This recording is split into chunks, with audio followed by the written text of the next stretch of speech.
Eu sou a Lê Mendonça, sou sommelier e hoje a gente vai começar uma pequena série falando sobre os mitos relacionados ao mundo dos vinhos. Bem, um que já até virou um clichê que a gente repete aí todos os dias é: o vinho quanto mais velho melhor. Será que é uma verdade? Ou uma mentira? Ou em parte verdade? Em parte verdade. Tem vinhos sim que eles têm características que permitem a guarda. Tem tanino é aquilo que dá aquela astringência ou amargor às vezes na boca, né? Tem álcool, tem açúcar, ou tem uma acidez mais elevada, ou uma composição de vários fatores que vão favorecer a guarda desse vinho, né? Fazendo com que ele, com o tempo, ele vá evoluindo e vá ganhando mais aromas, né? Ele vai crescendo no nariz, vai crescendo na boca, no paladar, né? Nos sabores. Mas isso não acontece com todos os vinhos. Tem vinhos que eles são feitos para serem tomados de imediato. E se você guardar, ele vai perder aquilo que ele tinha de mais importante, que era o frescor, a acidez, aquela fruta mais jovem.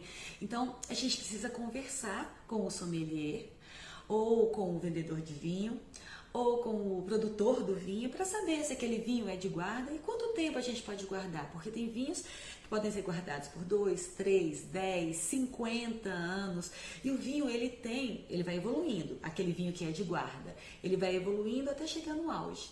Naquele momento ele vai demonstrar todo o seu esplendor, né? Está com as suas melhores características. Depois daquele momento, o que vai acontecer?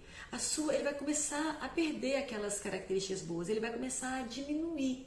E até umas características boas que ele tinha podem se converter em características ruins.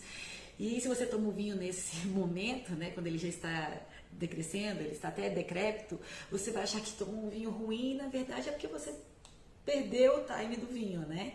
Então, conversa com quem produziu para saber o momento certo de tomar. Eu, particularmente, gosto de tomar vinhos prontos, comprar vinhos prontos para tomar. Chegar e tomar e desfrutar com os amigos e com a família.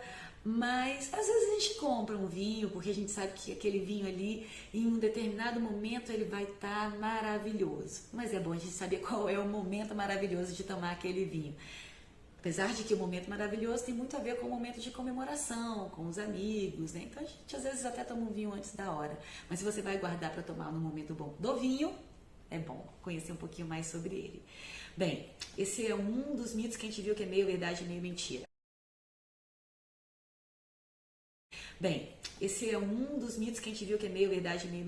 Outro, o vinho branco não combina com carne. Uma metade verdade, metade mentira. Por quê? Olha só. Vamos pensar primeiro numa carne vermelha. Uma carne vermelha, sangrando ou com bastante gordura, um churrasco. Então, nesse caso, a carne ela vai molhar bastante a sua boca. Nesse caso, a gente vai precisar de um vinho que ele tenha mais tanino. Um vinho tinto, né? Normalmente. Vinhos brancos podem apresentar um pouquinho de tanino, não muito, porque às vezes quando o vinho passa por barrica, ele adquire um pouco do tanino da barrica, mas é pouco, né? Então, se a gente precisar de muito tanino, o branco, nesse caso, não vai resolver. Agora, o tinto, normalmente, esse tanino, ele vem ali da casca, né? Das substâncias que estão presentes ali, e da forma como o vinho é vinificado também, e pode vir também da madeira. Mas o tinto normalmente é que vai ter aí uma abundância de taninos. Os taninos, o que eles fazem? Eles tornam a boca mais astringente e secam a boca. E aí, neste caso, o prato e o vinho, eles vão se complementar. Um seca a boca e o outro molha. A carne está ali untuosa, né, ou sangrando, ela vai umedecer a boca e o tanino vai secar. Então você vai ter a sua boca em equilíbrio, os dois crescem, né? Então os dois se favorecem ali e você vai ter uma riqueza de sabores na boca. Porém, se você come, por exemplo, uma carne branca, vamos pensar num peixe. Um peixe do mar, com pouco tempero, ou só grelhado, por exemplo. Ele não vai dar conta de... Se você colocar um vinho tinto, mais encorpado com esse vinho, com essa carne branca, com esse peixe, você vai matar o seu prato. Você vai só sentir o sabor do seu vinho. Nesse caso, a gente iria aí com uma uva branca, com um Sauvignon Blanc mais jovem, né, do ano anterior, né, estamos em 2020, de 2020 ou 2019, iria super bem. Agora, se você tem um peixe de rio, né, que ele tem um sabor mais forte, elaborado com temperos mais fortes, ali com molho mais forte, como por exemplo, com um dendê, ele já vai pedir um vinho mais barricado, um chardonnay que é branco, mais barricado, ou até um vinho tinto mais jovem, como um tempranillo mais jovem, né? Um pinot também mais jovem, vai super bem. Então, eu posso ter carne branca que peça um vinho mais tinto, um vinho tinto, né? Posso ter carnes vermelhas elaboradas, por exemplo, com menos tempero, mais suaves, mais leves, com menos gordura, uma carne mais magra, que pode harmonizar super bem com um vinho branco, um chardonnay, por exemplo, um semillon. Então, varia, né? Depende de como é feito o seu prato e dos temperos que foram usados e do molho que você tem ali. A dúvida que sempre me perguntam quando a gente está aí falando sobre vinhos, né? Ale, o vinho tem que ser tomado na temperatura ambiente? Então, isso é muito relativo. Vamos pensar na gente aqui no Brasil. Eu moro aqui em Brasília, nasci, sempre morei aqui, e estou acostumada com as temperaturas elevadas de Brasília, né? 35, até temos temperatura mais elevada às vezes, no frio, chegamos aí a 8 graus, 10 graus, dependendo do lugar, né? E ao longo do Brasil, por exemplo, a gente tem as temperaturas que podem ser bem superiores ou até bem inferiores a isso.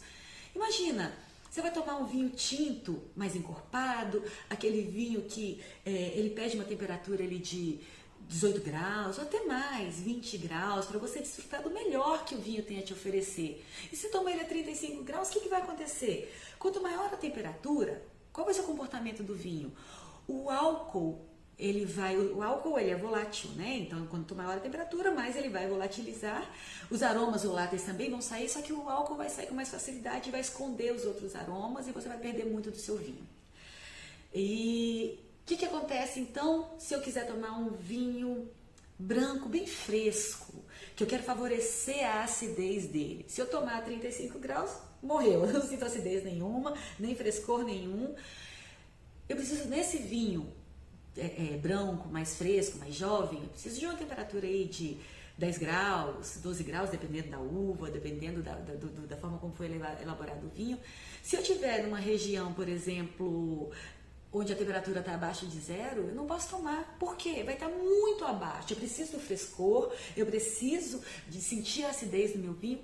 Mas lá, 0 graus, o que vai acontecer? Quanto mais frio, as papilas gustativas, elas se adormecem. Então você deixa de sentir os sabores. Você ainda vai sentir um pouco da acidez, né? Desse frescor do vinho, mas a fruta vai toda embora, você não vai sentir mais nada. Então você não vai aproveitar do seu vinho o melhor que ele tem para te oferecer.